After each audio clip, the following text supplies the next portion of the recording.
भारत माता की, भारत माता की, भारत माता की। ई गाजीपुर राजा गांधी का नगरी है। महर्षि विश्वामित्र और यमदग्नि ऋषि का भी धरती है। महान किसान नेता स्वामी सहजानंद सरस्वती जी यही गाजीपुर में पैदा भइलन। देश का आजादी खातिर डॉक्टर पूजन राय समेत 8 शहीद यही धरती पे कुर्बानी 18 अगस्त के दहल 1965 के युद्ध में पैटन टैंक के ध्वस्त करके पाकिस्तान का गुमान चूर करे वाला वीर अब्दुल हमीद भी यही धरती के सपूत है। यह पवित्र धरती के हम नमन करत बानी। यही धरती पर एक ही गांव से 5000 से ज्यादा जवाब देश का सेना में भी देश का रक्षा खातिर काम करेला। ई धरती के बार बार नमन।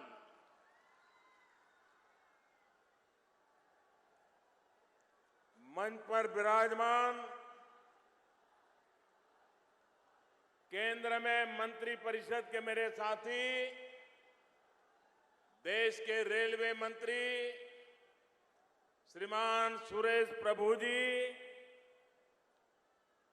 केंद्र में मंत्री परिषद के मेरे साथी और इसी धरती के संतान श्रीमान मनोज सिन्हा जी,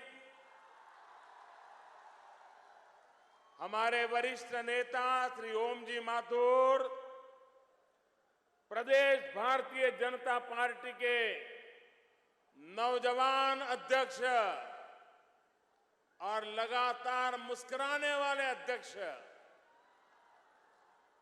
श्रीमान केशव प्रसाद मौर्य, केंद्र में मंत्री परिषद के मेरे साथी डॉक्टर महेंद्र नाथ पांडे,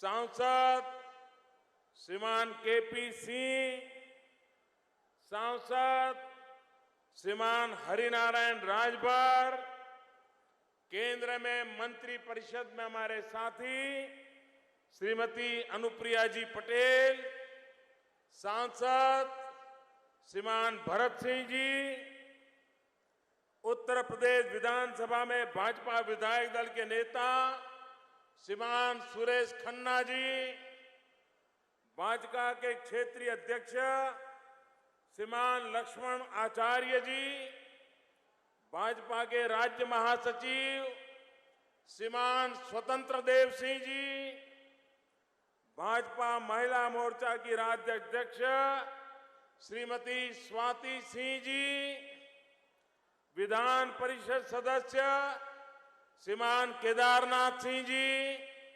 विधानसभा सदस्य श्रीमान उपेंद्र तिवारी जी, विधान परिषद सदस्य श्रीमान विशाल सिंह, भाजपा क्षेत्रीय उपाध्यक्ष श्रीमान कृष्ण बिहारी राय जी, भाजपा जिला अध्यक्ष श्रीमान भानु प्रताप सिंह और विशाल संख्या में पधारे हुए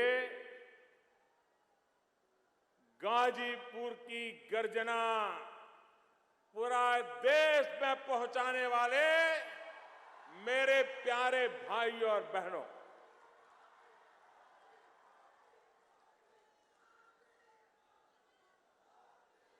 भाइयों बहनों, ये मेरा सौभाग्य है कि मुझे 2 साल में दूसरी बार गाजीपुर के लोगों के आशीर्वाद लेने का सौभाग्य मिला। आपके दर्शन करने का मुझे अवसर मिला है। भाइयों बहनों, 2014 में जब चुनाव चरम सीमा पर था, मतदान की तैयारियां चल रही थी और 9 मई को मैं गाजीपुर आया था और मैंने कहा था मुझ पे भरोसा करो। मैंने कहा था मेरा छोटा भाई चुनाव लड़ रहा है।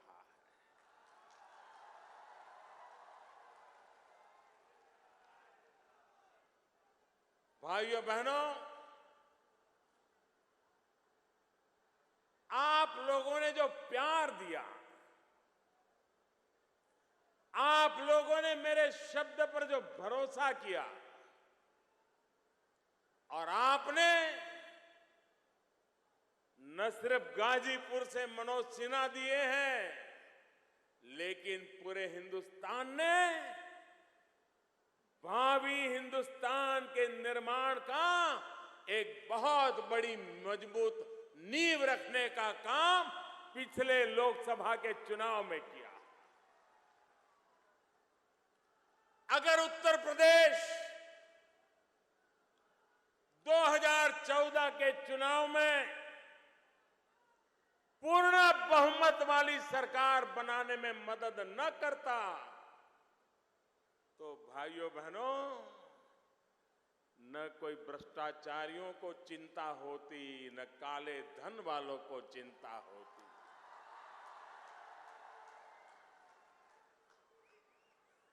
ये आपके वोट की ताकत है कि गरीब चैन की नींद सो रहा है और अमीर नींद की गोलियां खरीदने के लिए बाजार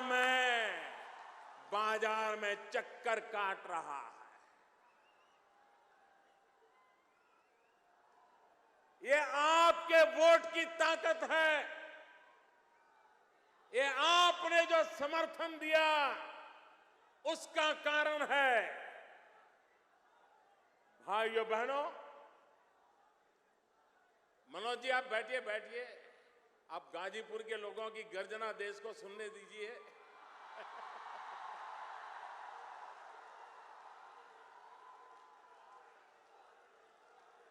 मैं आपका प्यार मेरे सर आंखों पर, मेरे प्यारे भाइयों बहनों, मेरे सर आंखों पर। और मैंने वादा किया था, आप जो मुझे प्यार दे रहे हैं, आप जो इस कड़ी धूप में तप रहे हैं, मैं विकास करके ब्याज समेत लौटाऊंगा, मैंने कहा था। गोरखपुर में फर्टिलाइजर का कारखाना कोई सोच भी नहीं सकता था कि दोबारा इस लाश में भी जान आ सकती है। हमने उसको जिंदा करने का काम कर दिया है, यहां के किसानों का भाग्य बदलने के लिए। पूर्वांचल का व्यक्ति बीमार होता था तो उसे पता नहीं चलता था कहां जाऊं, कैसे जाऊं, इलाज कहां करवाऊं। ये पूर्वांचल को एम्स देकर के मैंने यहां के गरीबों की बीमारी की भी चिंता करने का काम ईमानदारी के साथ किया है मेरे भाई। भाइयों बहनों, 1962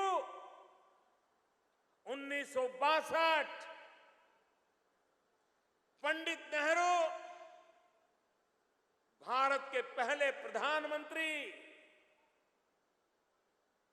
आज उनकी जन्म जयंती है। उत्तर प्रदेश से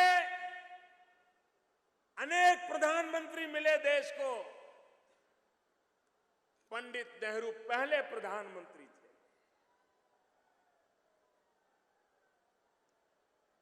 उस समय यहीं से लोकसभा के सदस्य श्रीमान विश्वनाथ जी, उन्होंने संसद में खड़े होकर के भाषण किया था।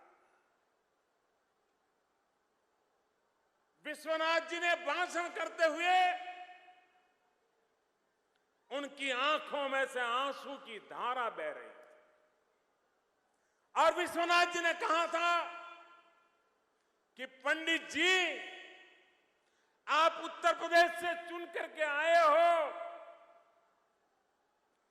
आप उत्तर प्रदेश से प्रधानमंत्री के पद पर पहुंचे हो, लेकिन उसी उत्तर प्रदेश में एक पूर्वांचल है, एक पूर्वी उत्तर प्रदेश है, वहां गरीबी इतनी भयानक है कि यहां के लोग गोबर में से गेहूं के दाने चुन चुन करके निकाल करके धो करके अपना पेट भरते हैं। प्रधानमंत्री जी, ये भाषण 1962 में पंडित नेहरू के सामने गाजीपुर के सांसद विश्वनाथ प्रताप जी ने किया था। भाइयों बहनों, तब पूरी संसद की आंख में आंसू थे। हर कोई इस परिस्थिति का बयान सुनकर के हिल गया था और तब जाकर के पंडित नेहरू जी ने एक पटेल कमेटी बनाई थी। वे पटेल गुजरात से थे, एच.एम. पटेल था, उनकी एक कमेटी बनाई थी। उस कमेटी ने रिपोर्ट दिया था इस इलाके की भलाई के लिए क्या क्या करना। भाइयों बहनों, पंडित जी चले गए, उसके बाद जो भी प्रधानमंत्री चले गए। मैं उत्तर प्रदेश से 9वां नंबर का प्रधानमंत्री हूं, 9वां। मेरे पहले 8 आ गए। भाइयों बहनों, वो रिपोर्ट डिब्बे में बंद रहा, कुछ नहीं हुआ। भाइयों बहनों, आज मैंने 14 नवंबर जानबूझ करके चुनी है यहां आने की, क्योंकि पंडित जी के जन्मदिन पर देश को गुमराह करने वाले लोगों को पता चले कि 62 में जो बात हुई थी 2016 में मेरे आने तक आपने उस पर नजर नहीं की थी।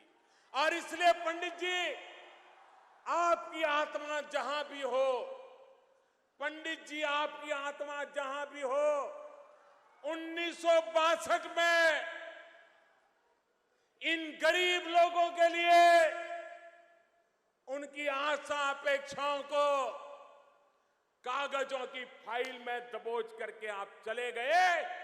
भले आप चले गए,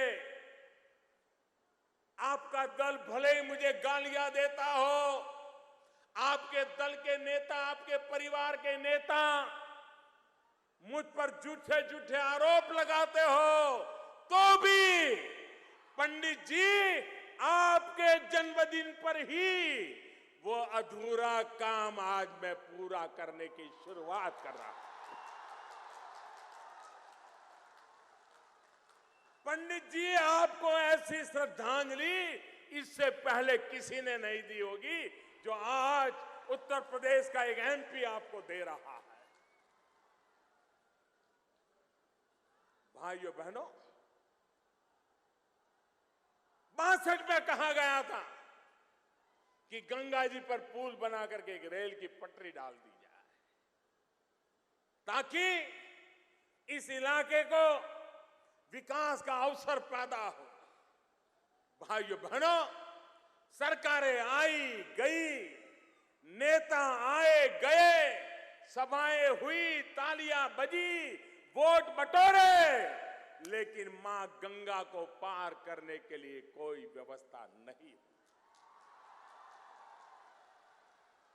आज मुझे खुशी है और मैं मनोज सिन्हा जी को, सुरेश प्रभु जी को, भारत के रेल विभाग को हृदय से अभिनंदन करता हूं कि आज अभी थोड़ी देर पहले सरकार के कार्यक्रम में मुझे उसका शिलान्यास करने का अवसर मिला है। और आपने टीवी पे देखा होगा, काम शुरू हो गया। अभी आपको पर्दे पर दिखाया होगा, काम शुरू हो गया। और भाइयों बहनों, समय सीमा में मैं काम पूरा करके रहूंगा, ये भी मैं आपको बताता हूं। भाइयों बहनों, यहां के मेरे किसान भाई बहन, एक जमाना था आप कन्नौज से भी अच्छे इत्र की पैदावार करते थे, सब चला गया। मुझे दोबारा वो रौनक लानी है। मेरे किसानों की जिंदगी में एक नई ताकत पैदा करनी है। यहां जो सब्जी पैदा होती है, उत्तम प्रकार की सब्जी पैदा होती है, मां गंगा की कृपा से उस पर एक विशिष्ट स्वाद होता है। अगर उसको पहुंचाने का प्रबंध हो जाए, बिगड़ने से बचाने की, संभालने की व्यवस्था हो जाए, तो बंगाल और आसाम तक यहां की सब्जी खाने के लिए लोग लालायित है। यहां के किसान को वो वहां से पैसा देने को तैयार है।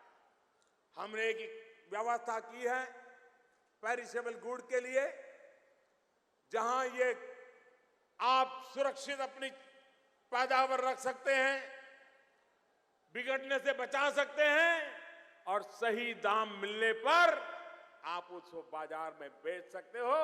मेरे किसान का कोई शोषण न कर पाए, इसकी व्यवस्था की है। भाइयों बहनों, प्रधानमंत्री फसल बीमा योजना पहली बार हिंदुस्तान के किसानों को हमने ऐसी प्रधानमंत्री फसल बीमा योजना दी है, जिस फसल बीमा योजना के द्वारा मेरे प्यारे भाइयों बहनों, किसान बहुत ही मामूली पैसों से, मामूली चाय कॉफी का खर्चा निकाले उतने पैसों से वो अपना फसल बीमा ले सकता है, और बाकी जो रकम भरनी है वो सरकार भरेगी। और किसान अपनी पैदावार पे, मान लीजिए कोई प्राकृतिक आपदा आ गई, फसल बोई है, तैयार होने की तैयारी है, बारिश आ गई, ओले गिर गए, तबाह हो गया, मेरे किसान भाइयों बहनों, आपको इसका पैसा मिलेगा। इसकी बीमा योजना हमने लागू की है। इतना ही नहीं, आपकी फसल तैयार हो गई, कटाई हो गई, खेत में ढेर पड़ा है, अभी ट्रैक्टर आना बाकी है, बाजार में जाना है, सब कुछ तैयार हो गया, और अचानक ओले गिर गए, अचानक बारिश आ गई। कटाई होने के बाद कोई देखने को तैयार नहीं होता था। हमने ऐसी फसल बीमा योजना लागू की है कि कटाई के बाद 15 दिन तक अगर खेत में उसका ढेर पड़ा है पैदावार का, और कोई नुकसान हो गया, तो भी मेरे किसान को बीमा का पैसा मिलेगा। ये काम हमने किया। इतना ही नहीं मेरे भाइयों बहनों, कभी कभार हम तय करते हैं कि भाई मई जून में बुआई करेंगे, बारिश आएगी, नहीं आई, बुआई नहीं कर पाए। फिर 15 दिन इंतजार किया, बारिश नहीं आई, बुआई नहीं कर पाए। फिर महीना इंतजार किया, बारिश नहीं आई, बुआई नहीं हुई।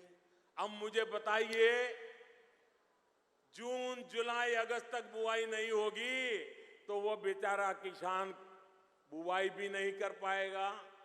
फसल पैदा होने का तो सवाल ही नहीं है और फसल का बर्बाद होने का तो कारण ही नहीं है। किसान का खेत ऐसा ही सूखा पड़ा हुआ है। ऐसे समय किसान क्या करेगा? पहली बार ऐसी फसल बीमा योजना हम लाए हैं कि अगर प्राकृतिक कारण से किसान बुआई नहीं कर पाया तो भी हिसाब लगा करके उसको फसल बीमा का पैसा दिया जाएगा, ताकि मेरे किसान को कभी मुसीबत झेलनी न पड़े। भाइयों बहनों, ये सरकार गांव के लिए है, गरीब के लिए है, किसान के लिए है। मेरे प्यारे भाइयों बहनों, हिंदुस्तान में धन की कोई कमी नहीं है, लेकिन धन कहां पड़ा है वो समस्या है। जहां होना चाहिए वहां नहीं है, जहां नहीं होना चाहिए वहां ढेर लगे हैं। मुझे बताओ भाइयों बहनों, 2014 में 9 मई को मैं यहां आया था। मैंने आपको वादा किया था कि जो भ्रष्टाचार चल रहा है, मैं इस भ्रष्टाचार के खिलाफ लड़ाई लड़ूंगा। मैंने कहा था कि नहीं कहा था? आपने मेरी बात को सुना था कि नहीं सुना था? आपने मुझे भ्रष्टाचार के खिलाफ लड़ाई लड़ने के लिए प्रधानमंत्री बनाया कि नहीं बनाया? मुझे बताइए, आपने जो मुझे कहा वो मुझे करना चाहिए कि नहीं करना चाहिए? करना चाहिए कि नहीं करना चाहिए? अगर मैं 500 रुपये की नोट बंद करता हूं, मैं 1000 की नोट बंद करता हूं, तो आपने जो काम कहा है वही कर रहा हूं कि नहीं कर रहा हूं? आप मुझे बताइए भाइयों बहनों, सबके सब लोग हाथ ऊपर करके, ताली बजा करके देश को बताइए, ये भ्रष्टाचार खत्म होना चाहिए। ये 500,000 रुपये लूटने वालों का रुपया कागज बन जाना चाहिए। इसके लिए जो कष्ट होगा आप झेलेंगे, मुसीबत झेलेंगे, तकलीफ सहन करेंगे। मेरे प्यारे भाइयों बहनों, जब गांव का व्यक्ति भी देश की ईमानदारी के लिए इतना कष्ट झेलने के लिए तैयार है, मुझे विश्वास है हिंदुस्तान में अब बेईमानों के लिए कोई चारा नहीं बचा। भाइयों बहनों, मैं ये जानता हूं, मेरे प्यारे भाइयों बहनों, मैं जानता हूं आपको तकलीफ हो रही है। ऐसा नहीं है कि आपको तकलीफ नहीं हो रही है। आप मुझे बताइए, घर में शादी हो, बारात आने वाली हो, धूमधाम से शादी करनी हो, बच्चा भी शहर में थोड़ा कमाने लगा हो, तो अपना भी मन करता है कि घर की दीवारों पे जरा अच्छा कलर वलर लगवाएं। लगवाते हैं कि नहीं लगवाते हैं? अगर कलर लगवाते हैं, अच्छा करने के लिए लगवाते हैं ना, लेकिन उस कलर की गंध हफ्ते 10 दिन तक रहती है कि नहीं रहती है? वो कलर की गंध के कारण रात को नींद खराब होती है कि नहीं होती है? लेकिन चूंकि बारात आने वाली है, इसलिए हम दीवार में से गंध आने के बावजूद भी अच्छे कलर करवाते हैं कि नहीं करवाते हैं? तकलीफ होती है कि नहीं होती है? कोई भी काम करो भाई, तकलीफ तो थोड़ी बहुत होती है। हां, इरादा नेक होना चाहिए। मेरे प्यारे गाजीपुर के भाइयों बहनों, ये जो मैं कर रहा हूं, आप मुझे ताली बजा करके जवाब देना। ये जो मैं कर रहा हूं, देश की भलाई के लिए कर रहा हूं, देश की भलाई के लिए कर रहा हूं, गरीबों की भलाई के लिए कर रहा हूं, गांव की भलाई के लिए कर रहा हूं, किसान की भलाई के लिए कर रहा हूं। जो राजनीतिक दल बहुत परेशान है,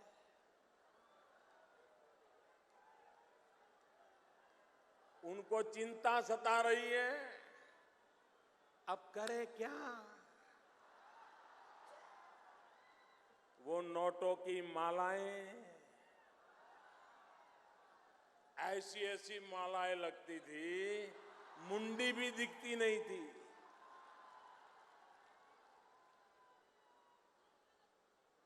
ऐसे ऐसे आप कभी अखबार में हम पढ़ते थे कि किसी मध्य प्रदेश में किसी सरकारी बाबू के घर में इनकम टैक्स वाले गए तो बिस्तर के नीचे से 3 करोड़ रुपया निकला। ये किसका पैसा है भाई? ये गरीबों का है कि नहीं है? अब मुझे बताइए भाई, मैं एक एक घर में खोजने के लिए जाऊंगा तो मुझे कितने साल लगेंगे? कितने साल लगेंगे बताइए? और एक घर में देखूंगा तो वो उठा करके तीसरे घर में छुपा देगा, तीसरे में करूंगा तो पहले में छुपा देगा। करेगा कि नहीं करेगा? ये बेईमान लोग रास्ता खोज लेंगे कि नहीं खोज लेंगे? तो मेरे पास एक ही उपाय था, एक साथ 1000 और 500 दोनों को कागज की गद्दी में डाल दो।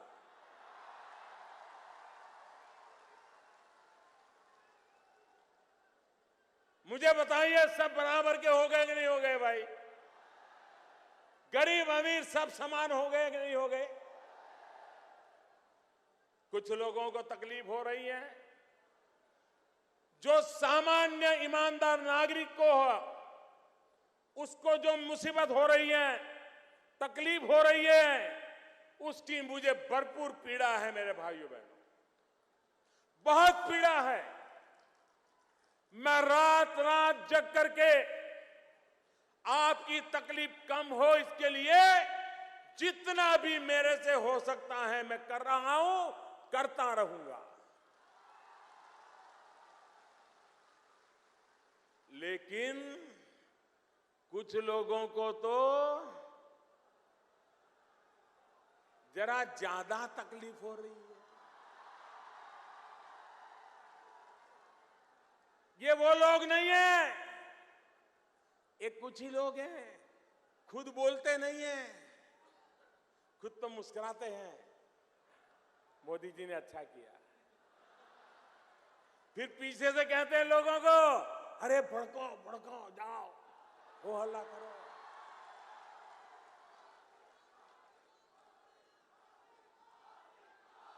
मैं आज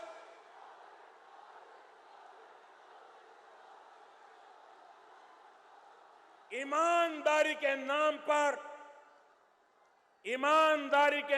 पर देश की जनता को गुमराह करने वाले नेताओं से कहना चाहता हूं,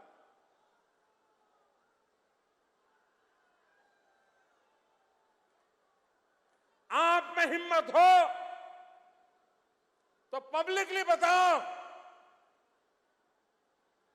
कि 500 और 1000 का नोट चलना चाहिए, भ्रष्टाचार चलना चाहिए, काला धन चलना चाहिए, बेईमानी चलनी चाहिए। बताओ।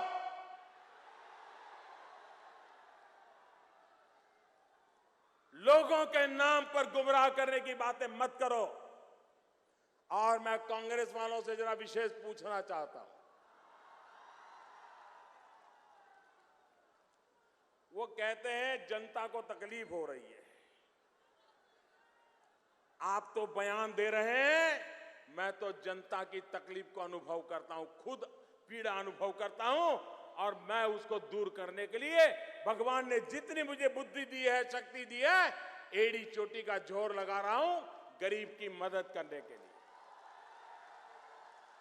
लेकिन जनता की चिंता करने वाली कांग्रेस, ये मुझे बताएं, आपने तो 19 महीने आपातकाल लगा करके, इमरजेंसी ला करके इस देश को जेल खाना बना दिया था। हिंदुस्तान के देश के लिए मरने जीने वाले लाखों लोगों को 19 महीने तक आपने जेल के सलाखों के पीछे बंद कर दिया था। आप कांग्रेस वालों ने हिंदुस्तान में, उस जमाने में आपकी पुलिस लोगों के घर जाती थी, तुम्हारा वारंट निकलने वाला है, और वो बेचारा हाथ पैर जोड़ता था और वो कहता था 1 लाख रुपया दो, वारंट नहीं निकलेगा। इस देश के करोड़ों लोगों से जेल में बंद कर देंगे इस नाम से करोड़ों रुपए ऐंठ लिए थे आपके नेताओं ने, कार्यकर्ताओं ने। आपने हिंदुस्तान के अखबारों पर ताले लगा दिए थे। आपने हिम्मत करने वाले अखबारों को जेल के सलाखे के पीछे एडिटरों को डाल दिया था। आपने पूरे हिंदुस्तान को जेल खाना बना दिया था। अरे कोई बोले भी तो भी उसको जेल के दरवाजे दिखाई दिए देते थे। और किस काम के लिए? क्या ये सारा काम आपने भ्रष्टाचार को खत्म करने के लिए किया था? क्या ये आपने गरीबों की भलाई के लिए किया था? देश को याद है, इलाहाबाद की कोर्ट ने श्रीमती इंदिरा गांधी को पार्लियामेंट मेंबर से हटा दिया, कानून हटा दिया, तो सिर्फ और सिर्फ आपके प्रधानमंत्री इंदिरा गांधी की गद्दी बचाने के लिए 19 महीने आपने देश को जेल खाना बना दिया था। मुझे पूछ रहे हो? मेरे भाइयों बहनों, मेरा निर्णय जरा कड़क है।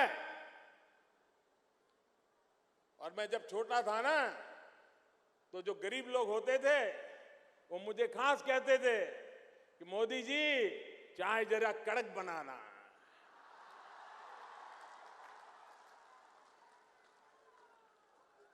गरीब को जरा कड़क चाय ज्यादा अच्छी लगती है। अब मुझे वो बचपन से आदत है, तो जरा निर्णय मैंने कड़क लिया। अब गरीब को तो कड़क चाय भाती है, लेकिन अमीर का मुंह बिगड़ जाता है।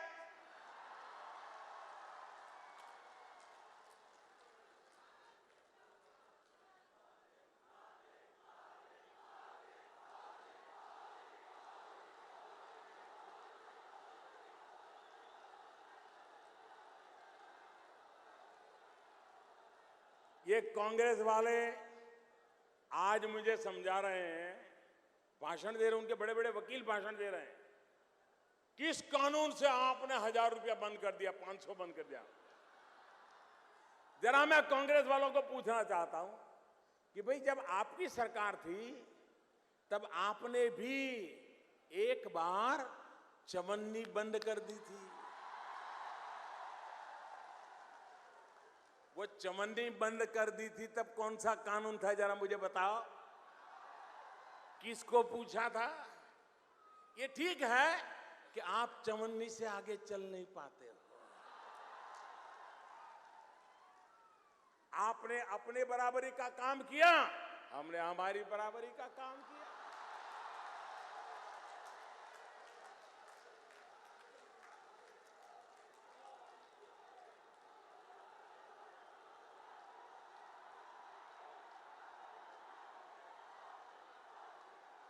आप मुझे बताइए भाइयों बहनों, ये आतंकवाद, ये नक्सलवाद, ये दिन रात बंदूकें बम निर्दोष लोगों को मौत के घाट उतार दिया जाए, हमारे शहीद हो, हमारे नौजवान जिंदगी के सारे सपने तो अभी बाकी हो, मां भारती के लिए बलि चढ़ जाए। ये आतंकवाद को पैसा कौन देता है? ये नक्सलवाद के पास रुपये कहां से आते हैं? ये उग्रवाद के पास पैसे कहां से आते हैं? भाइयों बहनों, सीमा पार से हमारे दुश्मन वहां पर नकली नोटें छाप छाप करके हमारे देश में घुसेड़ रहे हैं। मुझे बताइए, क्या ये दुश्मनों की चाल चलने देनी चाहिए? ये दुश्मनों की चाल खत्म होनी चाहिए कि नहीं होनी चाहिए? मैं उन नेताओं से सवाल पूछना चाहता हूं, आतंकवाद के खिलाफ लड़ाई लड़ने के लिए, नक्सलवाद के खिलाफ लड़ाई लड़ने के लिए, उग्रवाद के खिलाफ लड़ने के लिए ये जाली नोटों का खात्मा होना चाहिए कि नहीं होना चाहिए? ये जाली नोटें समाप्त होनी चाहिए कि नहीं होनी चाहिए? मुझे बताइए, 500 और 1000 की नोट पर अगर मैं हमला न बोलता तो ये जाली नोटें कभी खत्म हो सकती थी क्या? सामान्य मानवी को पता चलेगा कि कौन सी सही कौन सी नकली? इसी से वो कारोबार चलाते थे। और भाइयों बहनों, जब से 500 और 1000 नोटों पर हमला बोल दिया है, ये परेशान है, पेमेंट नहीं कर पा रहे, पेमेंट। भाइयों बहनों, कुछ अफवाहें फैलाई जा रही है, गृहिणी को भड़काया जाता है कि देखो, तुमने तो बेटी की शादी के लिए घर में से 2 रुपया, 5 रुपया, 25 रुपया बचा बचा बचा करके, बेटी 20 साल की हुई, तुमने पैसा जमा किया, अब ये मोदी सारे पैसे ले गया। मेरी माताएं बहनें, जब तक तुम्हारा ये भाई जिंदा है,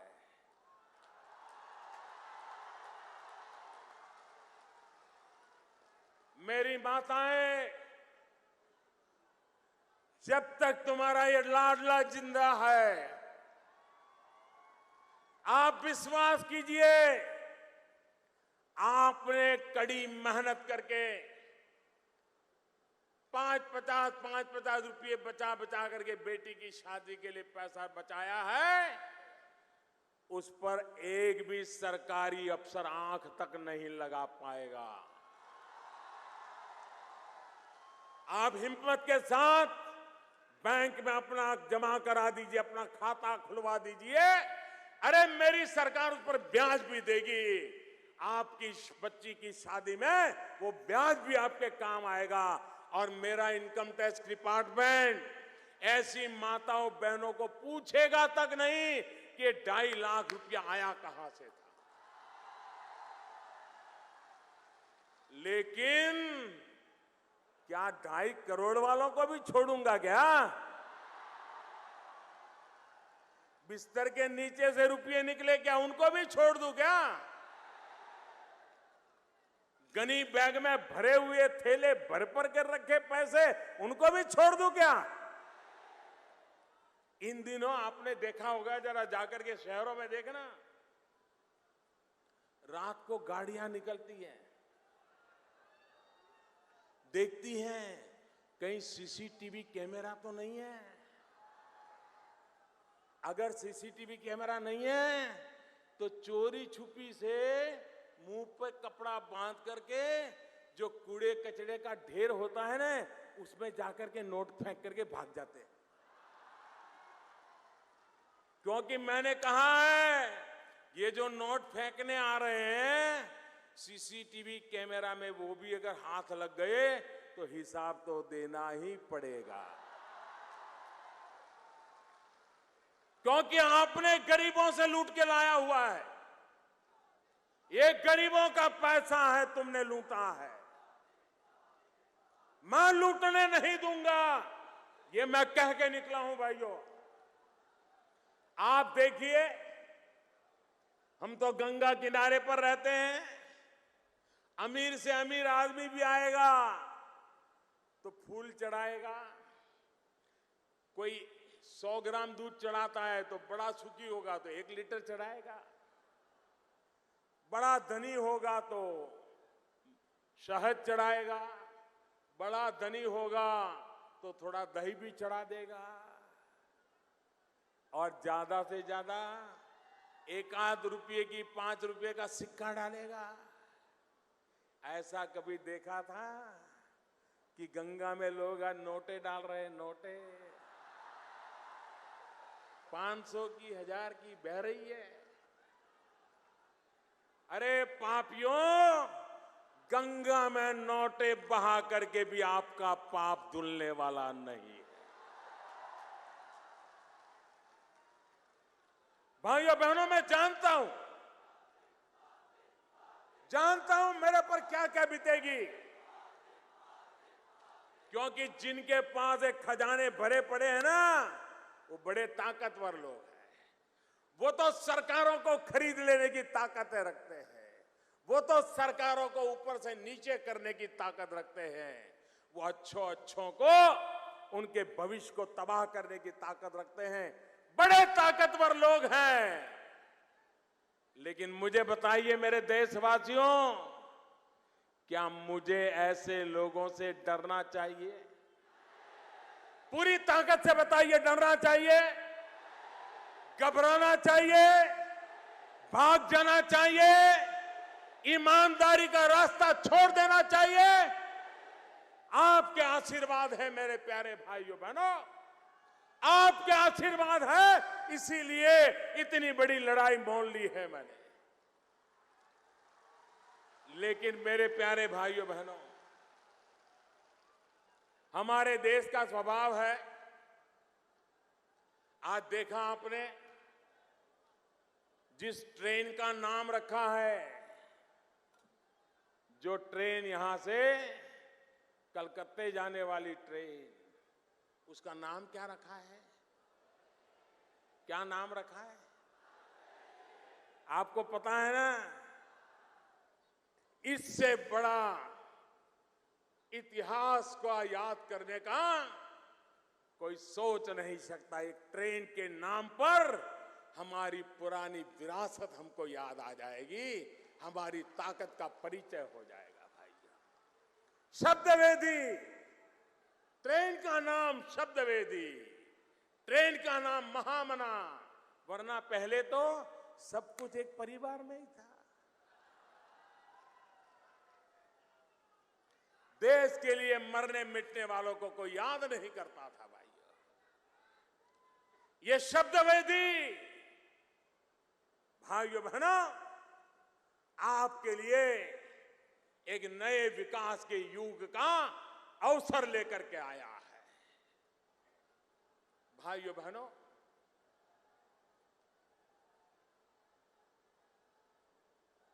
आपसे मेरी प्रार्थना है और इस गाजीपुर की जनता के माध्यम से देश के लोगों को भी मेरी प्रार्थना है। ये इतना बड़ा काम है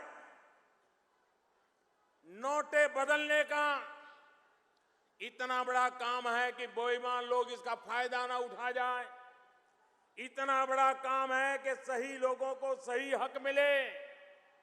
तो मेरे प्यारे भाइयों बहनों, उसमें थोड़ा समय भी लग सकता है, उसमें थोड़ी तकलीफ भी हो सकती है, और इसलिए मेरे प्यारे भाइयों बहनों, मेरा आपसे आग्रह है कि आप स्वयं सक्रिय होकर के गांव-गांव लोगों को धैर्य दे, विश्वास दे। और मैंने कल भी कहा था, 8 तारीख रात को 8 बजे भी कहा था, मैंने सिर्फ 50 दिन मांगे हैं। 30 दिसंबर तक ये सारी प्रक्रिया पूरी करने के लिए 18-18, 20-20 घंटे हमारे बैंक के लोग काम कर रहे हैं। भाइयों, छुट्टियां खत्म करके काम कर रहे हैं। घर में मां बहन कोई बीमार हो तो भी बैंक में काम कर रहे हैं। अरे कांग्रेस वालों ने तो अपनी कुर्सी के लिए 19 महीने देश को जेल खाना बना दिया था। मैंने तो गरीबों की खुशी के लिए 50 दिन थोड़ी सी तकलीफ झेलने के लिए प्रार्थना की है। आप तकलीफ सहन करेंगे, मेरी मदद करेंगे, देश की मदद करेंगे, गरीबों की मदद करोगे, ईमानदारी की मदद करोगे। अरे जिस देश के गांव का लोग व्यक्ति भी ईमानदारी के लिए इतना कष्ट झेलता हो, तो मुझे विश्वास है मेरे प्यारे भाइयों बहनों, मेरे देश में अब बेईमानों के दिन खत्म होके रहेंगे, खत्म होके रहेंगे। एक बार भाइयों बहनों, आप सब खड़े होकर के तालियों के गड़गड़ाहट के साथ मुझे आशीर्वाद दीजिए इस पवित्र काम के लिए। तालियों के गड़गड़ाहट के साथ इस पवित्र काम के लिए मुझे आशीर्वाद दीजिए। आपके तालियां बंद नहीं होनी चाहिए, आपका आशीर्वाद बना रहना चाहिए। भाइयों बहनों, एक ईमानदारी का एक महायज्ञ मैंने शुरू किया है। आपके आशीर्वाद पूरा देश देख रहा है। ये टीवी वाले आपकी तालियों की गड़गड़ाहट पूरे हिंदुस्तान को सुना रहे हैं। ये आपके आशीर्वाद पूरा देश देख रहा है। हिंदुस्तान का पूर्वांचल, मेरे देशवासियों, देखिए ये गरीबों की अमीरी देखिए। मेरे देशवासियों, ये गरीबों की अमीरी देखिए। ये वो भूमि है जहां से पंडित नेहरू के सामने कहा गया था कि गोबर में से गेहूं निकाल करके धो करके खाना पड़ रहा है। ऐसे गरीब इलाके के लोग ईमानदारी के उत्सव में आशीर्वाद दे रहे हैं। गरीब हमारे साथ है। फिर एक बार तालियां बजाइए भाइयों, देश को पता चले, झूठ फैलाने वालों को पता चले। ईमानदारी के उत्सव में रुकावटें डालने वालों को पता चले ये लड़ाई है, ईमानदारी के लिए है। ये लड़ाई है, देश को बेईमानी से खत्म करने के लिए लड़ाई है। आइए मुझे आशीर्वाद दीजिए, फिर एक बार आशीर्वाद दीजिए। मां गंगा को याद करके आशीर्वाद दीजिए, तालियों के गड़गड़ाहट से आशीर्वाद दीजिए। बहुत बहुत धन्यवाद आपका, बहुत बहुत धन्यवाद।